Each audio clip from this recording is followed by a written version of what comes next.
नमस्कार दोस्तों, मेरा नाम नरेश भारी है। आज हम इस वीडियो में कनाडा के संविधान का ऐतिहासिक विकास पढ़ेंगे। जैसा कि हम जानते हैं, कनाडा का संविधान कोई एकल प्रलेख नहीं है और बहुत सारे जो कानून हैं, बहुत सारे एक्ट्स ब्रिटिश संसद के द्वारा पारित हैं, कई एक्ट कनाडा की संसद के द्वारा पारित हैं। इन सब को मिला करके उसके साथ में कुछ अभिसमय संवैधानिक निर्णय, कोर्ट के निर्णय, इन सबको जोड़कर संविधान कह सकते हैं। ये लिखित और अलिखित एक तरीके से दोनों प्रकार का है। जो मुख्य सबसे महत्वपूर्ण जो एक्ट है वो है ब्रिटिश नॉर्थ अमेरिकन एक्ट 1867, जिसे 1882 में कहा गया कि इसे अब आज से कॉन्स्टिट्यूशन एक्ट 1867 कहा जाएगा। और दूसरा जो कॉन्स्टिट्यूशन एक्ट 1982 है वह है। इसके अलावा और 1982 एक्ट की जो 52 नंबर धारा है उसमें बताया गया है कि कनाडा के संविधान में क्या शामिल है। तो उसमें लिखा है कि अनुसूची में जो लिस्ट दी हुई है एक्ट्स की वो संविधान से में शामिल है। तो उस अनुसूची में लगभग 30 अधिनियमों के नाम हैं। वैसे सैद्धांतिक रूप से जो सोर्स हैं जिन्होंने गाइड किया कनाडा के संविधान को, कनाडा के संविधान के दर्शन को, यानी फिलोसॉफी ऑफ कनाडियन कॉन्स्टिट्यूशन, वो हैं ब्रिटिश से बिल ऑफ राइट्स है 1989 का, जो सीमित संवैधानिक राजतंत्र की नींव रखता है। कनाडा एक सीमित संवैधानिक राजतंत्र है, यानी कॉन्स्टिट्यूशनल मोनार्की है कनाडा, ब्रिटेन की तरह। पार्लियामेंट्री सिस्टम है और फेडरल सिस्टम है। एक्ट ऑफ सेटलमेंट 1701 जो स्वतंत्र न्यायपालिका की नींव रखता है, कनाडा की न्यायपालिका भी स्वतंत्र है। फ्रांस से कनाडा का जो कनाडा इलेक्शन एक्ट है वो प्रभावित है। क्यूबेक सिविल लॉ सिस्टम है वह प्रभावित है। कनाडा में 10 प्रांत प्लस 3 टेरिटरी हैं। जो लार्जेस्ट प्रांत है वो क्यूबेक है। और क्यूबेक एक्चुअली फ्रेंच लैंग्वेज के बहुसंख्यक बहुमत वाला एकमात्र प्रांत है। कनाडा के प्रांतों के अपने अपने अलग अलग संविधान हैं।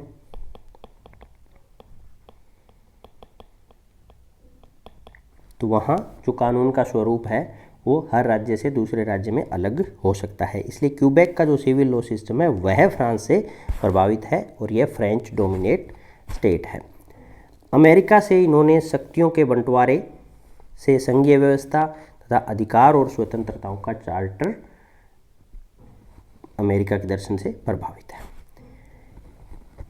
कनाडा के संविधान के विकास को अगर हम देखें तो हम दो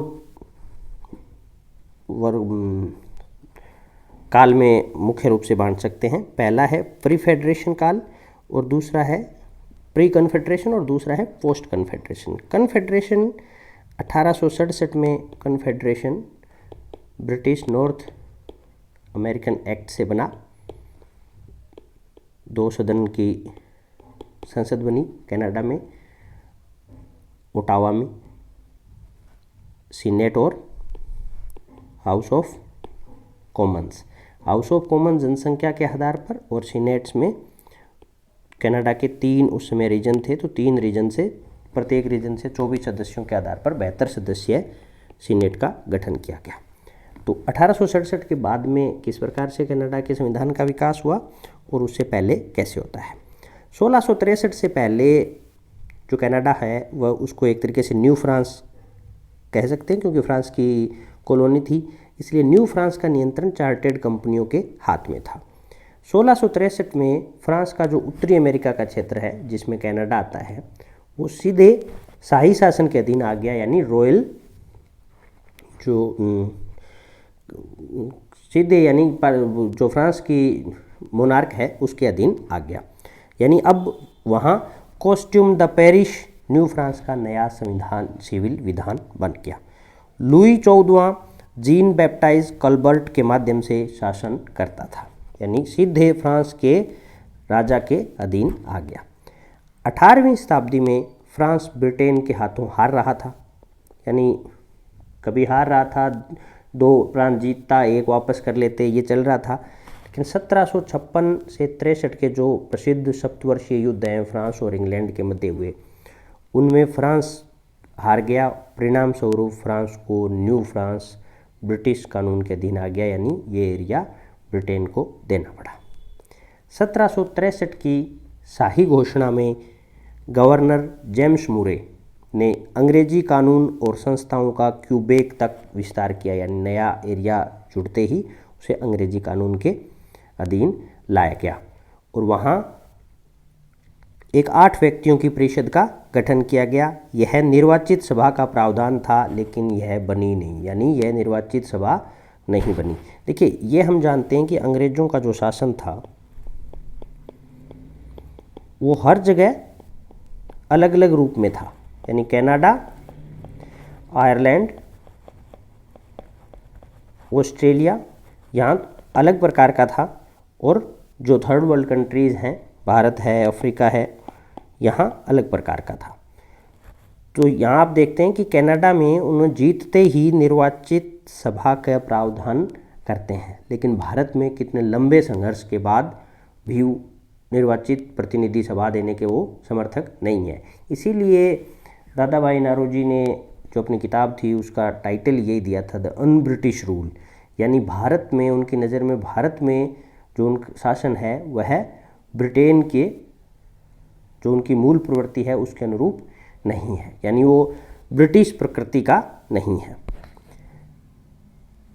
इसमें जो शाही घोषणा है उसमें ऑफिस धारकों के लिए एक टेस्ट ओथ थी, और ये एक ऐसी ओथ थी जिसे कोई भी कैथलिक लेना नहीं चाहता था। इसी वजह से केवल 200 प्रोटेस्टेंट लोग थे जो लगभग सारे पदों पर स्थापित हुए। इस टेस्ट ओथ की वजह से कोई प्रोटेस्टेंट वकालत नहीं करता था, कैथलिक वकालत नहीं करता था। क्यूबेक अधिनियम 1774, क्यूबेक अधिनियम 1774 से इस समस्या का निराकरण कर दिया गया, और जो नई ओथ थी उस ओथ को चेंज कर दिया, टेस्ट ओथ को, और नई ओथ ले आए जो रोमन कैथलिक को मंजूर थी और उसे स्वीकृत कर दिया गया। कॉन्स्टिट्यूशनल एक्ट 1791 में, इसमें क्या हुआ, अमेरिका की क्रांति के परिणाम स्वरूप बहुत सारे अंग्रेज कनाडा में आकर बसने लग गए थे।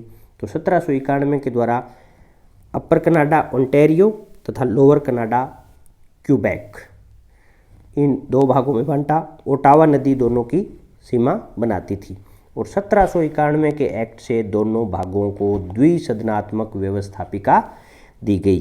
देखिए, 1791 में बाइकैमरल लेजिस्लेचर की स्थापना होती है, लेकिन कार्यपालिका जो परिषद थी वह गवर्नर द्वारा नियुक्त थी, और यह ब्रिटिश औपनिवेशिक विभाग के प्रति उत्तरदायी थी। यानी बाइकैमरल लेजिस्लेचर थी, लेकिन जो एग्जीक्यूटिव थी वो इसके प्रति अकाउंटेबल नहीं थी। यह ब्रिटिश जो कॉलोनी डिपार्टमेंट था, वहाँ के मंत्रिमंडल का सदस्य उसका चीफ होता था, उसके प्रति उत्तरदायी थी।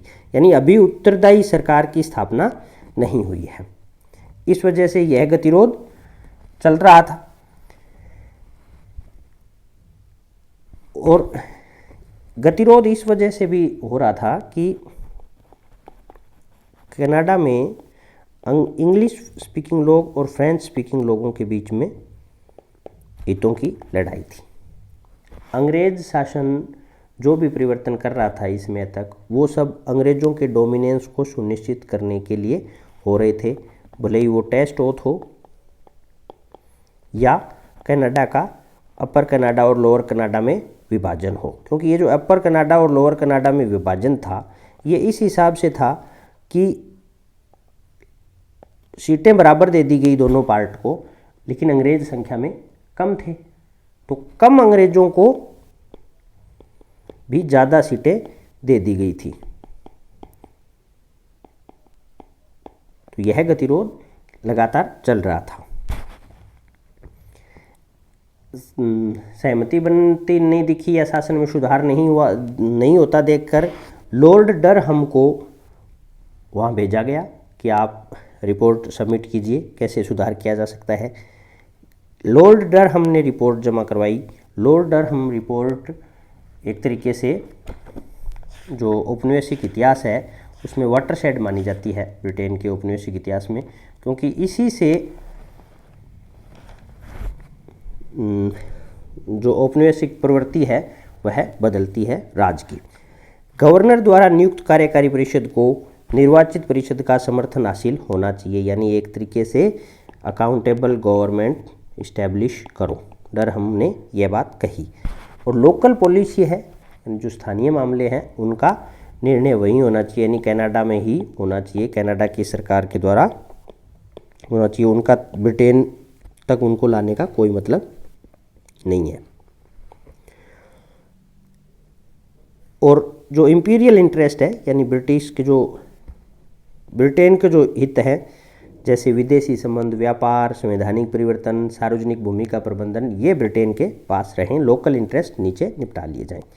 डरहम रिपोर्ट के आधार पर एक्ट ऑफ यूनियन 1841 बना। इस एक्ट ने लोअर कनाडा और अपर कनाडा को मिलाकर प्रोविंस ऑफ कनाडा बनाया। देखिए 1791 में विभाजन किया और बाईकैमरल लेजिस्लेशन बनाई, और 1841 में दोनों को मर्ज कर दिया और प्रोविंस ऑफ कनाडा बना। पूर्वी और पश्चिमी, यानी ईस्ट और वेस्ट ये अपर लोअर हैं, पूर्वी और पश्चिमी को बराबर प्रतिनिधित्व दिया गया, जबकि पूर्वी में जनसंख्या काफ़ी अधिक थी। इसका उद्देश्य ब्रिटिश लोगों को ज़्यादा महत्व देना था। 1848 में उत्तरदायी सरकार की स्थापना होती है, यानी डरहम ने ये बात कही, और डरहम के बाद में रिपोर्ट सबमिट करने के बाद में 1841 के अधिनियम में तो नहीं, लेकिन 1848 के अधिनियम में उत्तरदायी सरकार की स्थापना होती है। पहले नोवा स्कोटिया, फिर प्रोविंस ऑफ कनाडा में शीघ्र ही ब्रिटिश नॉर्थ अमेरिका में मिल गए। देखिए ये तीन प्रांत, दो एक तरीके से नोवा स्कोटिया और एक प्रांत और था, वो प्रोविंस ऑफ कनाडा में मिल गए। 1849 में गवर्नर जनरल लॉर्ड एल्गिन ने रेबेलियस प्रोसेस बिल पारित किया, और इस बिल का उद्देश्य था उत्तरदायी सरकार के सिद्धांत को अफर्म करना और फ्रेंच को कनाडा की विधायिका में बहस की भाषा बनाना, यद्यपि अंग्रेजी अकेली ऑफिशियल भाषा बनी रही। यहाँ हम देखते हैं कि फ्रेंच को रिस्पेक्ट देना स्टार्ट है, यानी फ्रेंच को भी शामिल किया ना शुरू हो गया। चार्ल्टन कॉन्फ्रेंस 1864, उसके बाद में क्यूबेक कॉन्फ्रेंस, लंदन कॉन्फ्रेंसेज, ये सब कॉन्फ्रेंसेज जो इश्यूज थे उन पर चलती रही। Province of Canada, Nova Scotia and new Brunswick का परिसंघ बना 1 जुलाई 1867 में, और यह बना नॉर्थ ब्रिटिश अमेरिकन एक्ट 1867 के तहत। ब्रिटिश नॉर्थ अमेरिकन एक्ट 1867 में ओटावा में द्विसदनीय संसद की स्थापना हुई।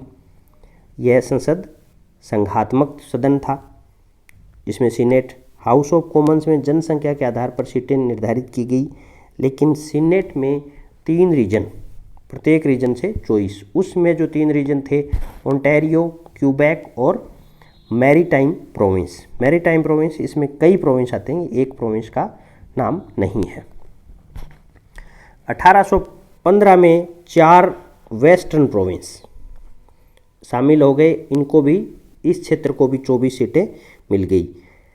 1949 में न्यू फाउंडलैंड शामिल हो गया, और न्यू फाउंडलैंड को सीनेट की 6 सीटें मिली, तथा 3 territory, Yukon, North West Territories and Nunavut को एक एक अगर हम सीटें देखें तो कुल इस हिसाब से 24 × 4 96 + 6 + 3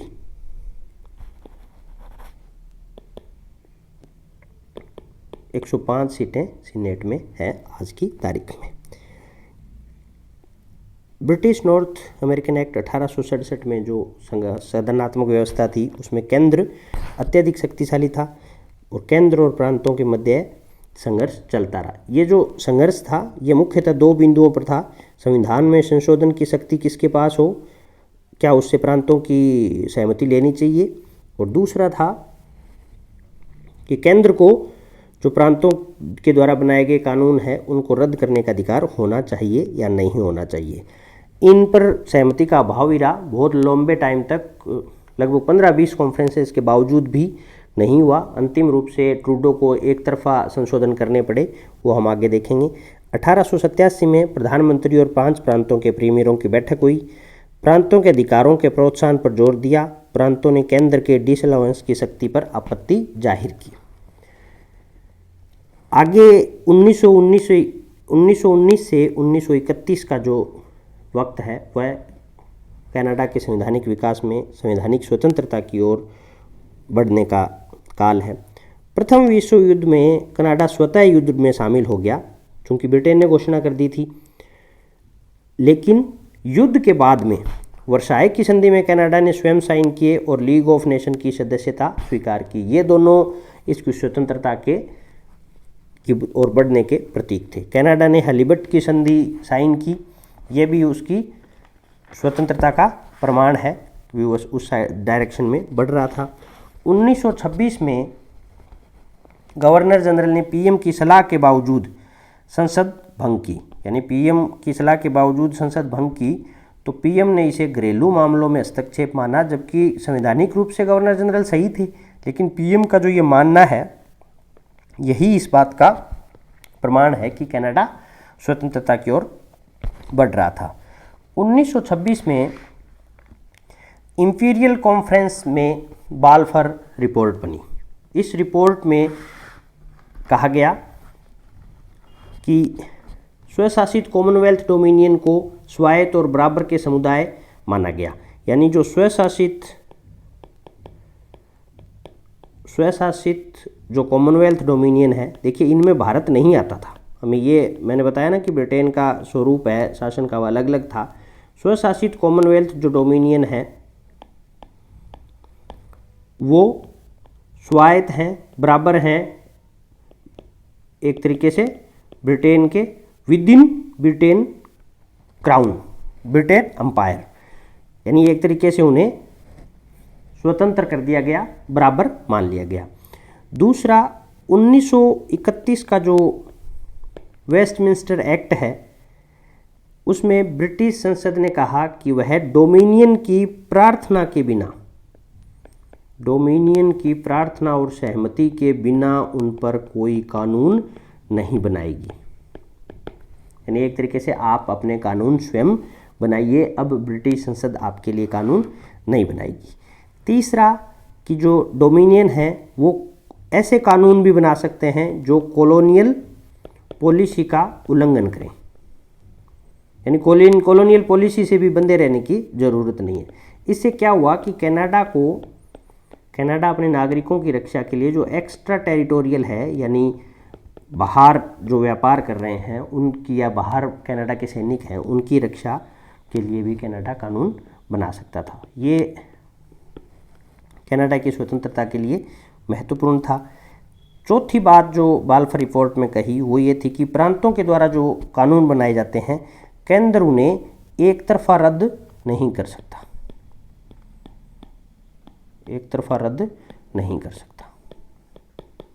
तो ये थी बाल्फर रिपोर्ट। बाल्फर रिपोर्ट के आधार पर ही 1931 का स्टैट्यूट ऑफ वेस्टमिंस्टर कानून आया। इस कानून में ये तय हो गया था कि अब क्राउन एक नहीं है, यानी क्राउन एकल नहीं है, मतलब ऐसा नहीं है कि सारे देश हैं वो एक क्राउन के अंडर हैं। कनाडा में यद्यपि क्राउन औपचारिक रूप से मुख्य रहा, लेकिन वो क्राउन ऑफ कनाडा है, वही क्राउन ब्रिटेन में क्राउन ऑफ ब्रिटेन है, यानी क्राउन की अविभाज्यता का कंसेप्ट अब नहीं रहा। ब्रिटिश संसद के नए अधिनियम कुछ अपवादों को छोड़कर कनाडा में लागू नहीं होंगे, और 1982 में तो ये अपवाद भी हटा दिए थे, यानी इस तरीके से ब्रिटिश संसद के कानून कनाडा पर लागू होने से हट गए और अब ब्रिटिश संसद को अपने कनाडा की संसद को अपने स्वयं कानून बनाने थे। 1939 के द्वितीय विश्व युद्ध में कनाडा का अलग से युद्ध में मिलने की घोषणा है, यह कनाडा की स्वतंत्रता की एक तरीके से प्रमाण है। 1952 में पहली बार विंसेंट मैसी कनाडा में जन्मे गवर्नर जनरल बने। 1949 में कनाडा की संसद को फेडरल पावर को प्रभावित करने वाले संविधान संशोधन की शक्ति भी दे दी गई। देखिए, कनाडा के संविधान संशोधन की जो शक्ति है वो विवाद का विषय रही है बहुत लेट तक, 2006 तक भी संविधान संशोधन की शक्ति विवादास्पद रही। लेकिन किस प्रकार 1949 तक आते आते ब्रिटेन की संसद ने कनाडा की संसद को फेडरल पावर को प्रभावित करने वाली शक्ति है वह सौंप दी। 1949 में न्यू फाउंडलैंड कनाडा का 10वां प्रांत बना। आज कनाडा में 10 प्रांत तथा 3 टेरिटरी हैं और ये जो 10 प्रांत 3 टेरिटरी हैं इनको 4 रीजन में बांटा जाता है। 4 region, Quebec, Ontario, Western Province और Maritime Province. British Privy Council, British Privy Council 1949 तक कनाडा की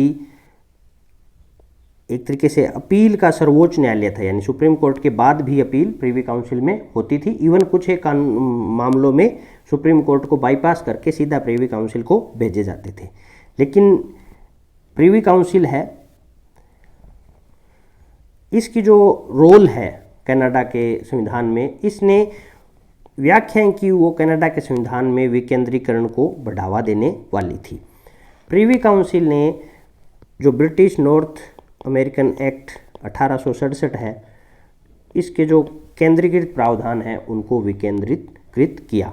जैसे फेडरल गवर्नमेंट की जो पीस यानी शांति, ऑर्डर यानी व्यवस्था तथा गुड गवर्नेंस के नाम पर जो प्रांतों के विषय हैं उन पर कानून बनाने की शक्ति थी, उसे judicial committee of Privi council ने कम किया, अवनत किया। दूसरा, 1927 में कनाडा की जो 5 महिलाएं केस है, एक 5 वीमेन केस, 5 इसे पर्सन केस भी कहा जाता है, महिलाओं ने सुप्रीम कोर्ट में याचिका लगाई कि क्या हमें सुप्रीम कोर्ट में मनोनीत किया जा सकता है, सीनेट में मनोनीत किया जा सकता है, क्योंकि बीएनए एक्ट 1867 की जो सीनेट से संबंधित धारा है उसमें पर्सन वर्ड था, तो कि क्या महिलाएं पर्सन है। सुप्रीम कोर्ट का जो निर्णय था, सुप्रीम कोर्ट ने कहा महिलाएं पर्सन नहीं है। लेकिन यही मामला फिर अपील के लिए प्रीवी काउंसिल में गया और प्रीवी काउंसिल ने 1929 में कहा महिलाएं पर्सन हैं और महिलाओं को सीनेट में नियुक्त किया जा सकता है। यह जो केस था यह पर्सन केस के नाम से प्रसिद्ध है। 1932 में ओटावा को एरोनॉटिक्स एंड रेडियो से संबंधित शक्तियां प्रीवी काउंसिल ने दी। 1937 में प्रधानमंत्री बेनेट के न्यू डील सोशल प्रोग्राम में कटौती कर दी। यानी ये थी प्रीवी काउंसिल का जो रोल है कनाडा के संविधान में, वो किस प्रकार का रहा। मुख्यतः उसने डिसेंट्रलाइजेशन को बढ़ावा देने वाले कानूनों को सहमति दी। 1949 में फेडरल ऑफिशियल लैंग्वेज एक्ट बना, इसमें अंग्रेजी और फ्रेंच दोनों को ऑफिशियल भाषा का दर्जा दिया। देखिए, यहाँ आकर दोनों ऑफिशियल लैंग्वेज यहाँ आकर बनती है।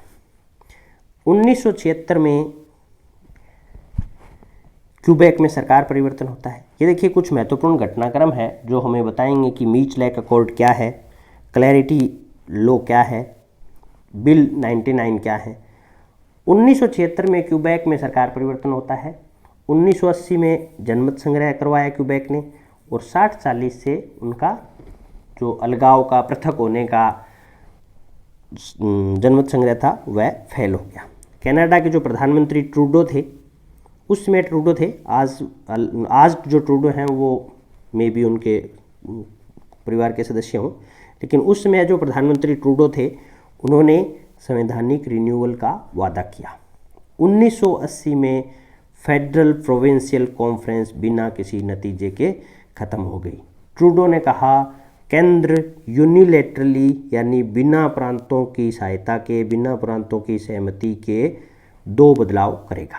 पहला संशोधन फॉर्मूला में और दूसरा अधिकारों और स्वतंत्रताओं का कनाडा चार्टर। ट्रूडो ने पहला प्रयास किया पैट्रिएशन का यानी एक तरीके से संविधान को अपनाने का, उसका कनाडाईकरण करने का और ब्रिटेन को वापस करने का, और दूसरा था संशोधन का। इस प्रयास से एक तरफ केंद्र तथा 2 प्रांत हो गए और दूसरी तरफ बाकी 8 हो गए। इन 8 को गैंग ऑफ 8 भी कहा गया। इस जो कन्फ्लिक्ट है, ये जो पार्टीशन हुआ, इसमें विवाद का जो मूल विषय था वह था संशोधन में प्रांतों की स्वीकृति होनी चाहिए या नहीं। सितंबर 1981 में यह मामला सुप्रीम कोर्ट में गया कि क्या संविधान संशोधन में प्रांतों की सहमति होनी चाहिए या नहीं होनी चाहिए। सुप्रीम कोर्ट ने कहा केंद्र को एक तरफा ब्रिटिश संसद से संशोधन का आग्रह करने का लीगल पावर है, यानी केंद्र को संशोधन का आग्रह, यानी संशोधन ब्रिटिश संसद करेगी, संशोधन का आग्रह करने का लीगल पावर है। देखिए कोर्ट की डिसीजन की लैंग्वेज देखिए आप कि केंद्र को एक तरफा ब्रिटिश संसद से संशोधन का आग्रह करने का लीगल पावर है, लेकिन अगर इसे हम बाई कन्वेंशन देखें या अभिसमय के आधार पर देखें तो प्रांतों की सहमति के बिना, सर्वसम्मति के बिना करना यह इम्प्रॉपर है। यानी भले ही उन्हें लीगल पावर है लेकिन यह इम्प्रॉपर है। 5 नवंबर 1981 ये जो निर्णय था, ये निर्णय हम देख सकते हैं कि दोनों ही तरह की इसमें बातें हैं, कोई पक्ष जीतने वाली बात इसमें नहीं है। 5 नवंबर 1981 को समझौता हो गया, क्यूबेक को छोड़ सब राजी हो गए। 1982 संविधान का पैट्रिएशन हो गया और चार्टर जुड़ गया, यानी बिना क्यूबेक की सहमति के पैट्रिएशन हो गया और चार्टर जुड़ गया राइट एंड फ्रीडम का। मीचलैक अकॉर्ड 1987, मीचलैक अकॉर्ड बना। क्यूबेक ने 1982 में पैट्रिएशन पर हस्ताक्षर के लिए राजी हो गया और इसकी जो शर्तें थी वो ये थी कि क्यूबेक को डिस्टेंट सोसाइटी माना जाएगा। जो इसकी शर्त थी वो थी कि क्यूबेक को डिस्टिंक्ट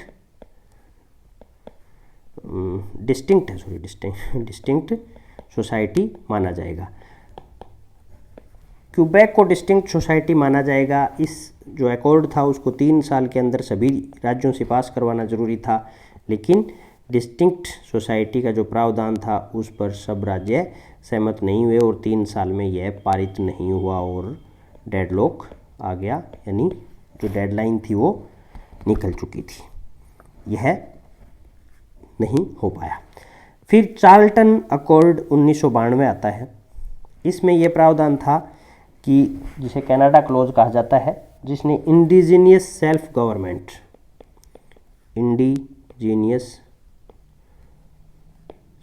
गवर्नमेंट का प्रावधान किया था।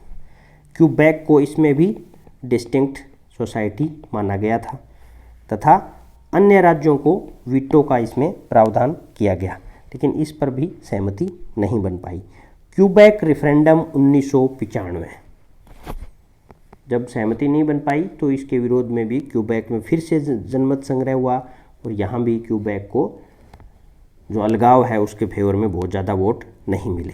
तो 1995 के इस क्यूबेक के जवाब में कॉन्स्टिट्यूशनल वीटो लॉ 1996, यानी प्रधानमंत्री, उसमें जो प्रधानमंत्री थे जीन सेरिसन, ये एक कानून लेके आए। उस कानून का नाम था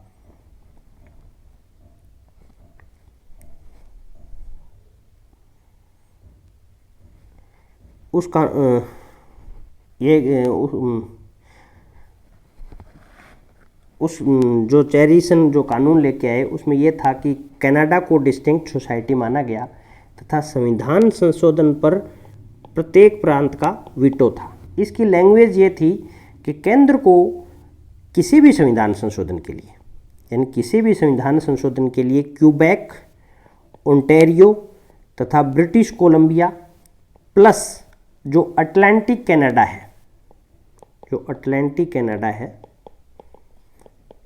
कनाडा में कौन शामिल है? अटलांटिक कनाडा में वेस्टर्न प्रोविंसेस, जो 3 वेस्टर्न प्रोविंस है, प्लस उसमें जो न्यू फाउंडलैंड एंड लेब्राडोर शामिल है। यानी अटलांटिक कनाडा से 50% के जनसंख्या प्रतिनिधित्व करने वाले 2 राज्यों का वीटो चाहिए।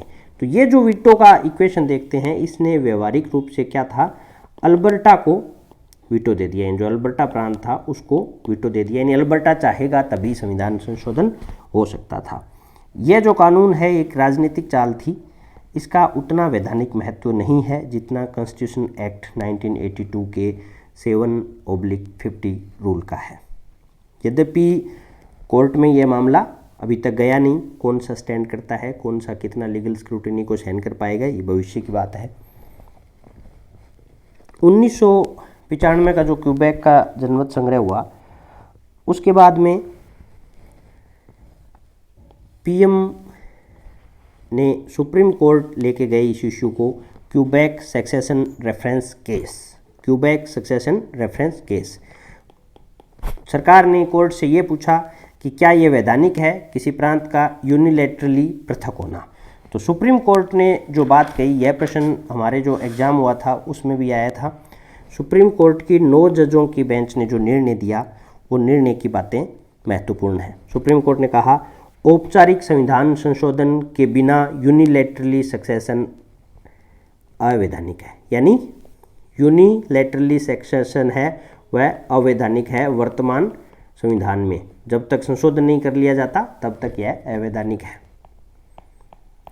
दूसरी बात, अगर पृथकता के प्रश्न पर, देखिए कि इस प्रकार सुप्रीम कोर्ट कहता है कि अगर पृथकता के प्रश्न पर क्यूबेकर्स का स्पष्ट बहुमत है, यानी अगर कल को जनमत संग्रह आ जाता है, अगर उनका स्पष्ट बहुमत आ जाए, तब केंद्र और प्रांतीय सरकारें का संवैधानिक ऑब्लिगेशन है, उनका संवैधानिक दायित्व है कि वो गुड फेथ नेगोशिएशन करेंगे इस इश्यू पर। किसके साथ? क्यूबेकर्स के साथ गुड फेथ नेगोशिएशन करेंगे। तीसरी बात जो थी वो ये थी कि कोई पृथक अनिवार्य रूप से आधारभूत सिद्धांत, यानी कोई भी सक्सेशन होगा वो जो आधारभूत सिद्धांत हैं कनाडा के, उनके तहत ही होगा। आधारभूत सिद्धांत रूल ऑफ लॉ, कानून का शासन, अल्पसंख्यकों की सुरक्षा, माइनॉरिटी के जो राइट्स हैं उनकी सुरक्षा, तथा लोकतंत्र की सिद्धांतों के अधीन ही होगा। और ये महत्वपूर्ण बातें कनाडा की सुप्रीम कोर्ट ने कही जब सरकार ने सक्सेशन रेफरेंस केस के तहत कोर्ट की राय मांगी। लेकिन कोर्ट ने यह नहीं बताया कि सक्सेशन केस में जो क्लियर मेजॉरिटी की बात है, उस क्लियर से मेजॉरिटी से तात्पर्य क्या है। इस क्लियर मेजॉरिटी को परिभाषित नहीं करने के कारण सरकार ने इस क्लियर मेजॉरिटी को परिभाषित करने के लिए एक बिल बनाया। उस बिल का नाम था क्लैरिटी बिल। और क्लैरिटी बिल में सरकार ने कहा कि हाउस ऑफ कॉमन्स यह तय करेगा कि कोई जनमत संग्रह हुआ तो उसमें क्लियर मेजॉरिटी आई या नहीं आई। इसके विरोध में क्यूबेक सरकार लेके आई बिल 99 और इसमें यह कहा कि अगर प्रांत यूनिलैटरली पृथक हो सकता है उसे अगर 50% + 1 का जनमत प्राप्त होता है। यानी ये कहते हैं कि कोई कन्फ्यूजन नहीं है, अगर 50% 1 हो गया तो वह क्लियर मेजॉरिटी है और सुप्रीम कोर्ट के निर्णय के तहत वह प्रांत अलग हो सकता है। अब क्वेश्चन ये आया था कि क्या प्रांत हैं वो अलग होने का अधिकार रखते हैं कनाडा के संविधान में? तो आप देख लीजिए, ऑप्शंस के आधार पर इसे आपको डील करना है। सीनेट्स में सुधारों की भी डिबेट लंबी चली कनाडा के संविधान में कि सीनेट में एक तो मनोनयन होता है, ये मनोनयन गवर्नर करते हैं और जो वहाँ की जो कैबिनेट प्लस पीएम है उनकी सलाह पर करते हैं। यह मनोनयन पहले पूरी लाइफ टाइम के लिए होता था, लेकिन बाद में इसका 75 ईयर्स कर दिया गया। सीनेट का जो रोल है उस पर बहस होती है कि सीनेट का महत्ता क्यों है, लेकिन सीनेट ब्रिटेन के हाउस ऑफ लॉर्ड्स की जो महत्ता है वही सीनेट की महत्ता है। सीनेट को ख़त्म करने की भी बात चलती है, लेकिन सीनेट को सुप्रीम कोर्ट ने कहा हुआ है कि सीनेट को ख़त्म करने के लिए सारे राज्यों का समर्थन जरूरी है। तो कनाडा का संविधान थोड़ा बाकी देशों के संविधानों की तुलना में विचित्र प्रलेख है। धन्यवाद वीडियो देखने के लिए। अगर आपको कंटेंट पसंद आता है तो लाइक करें, सब्सक्राइब करें, शेयर करें। मेरा टेलीग्राम चैनल है नरेश बारी। Thank you so much.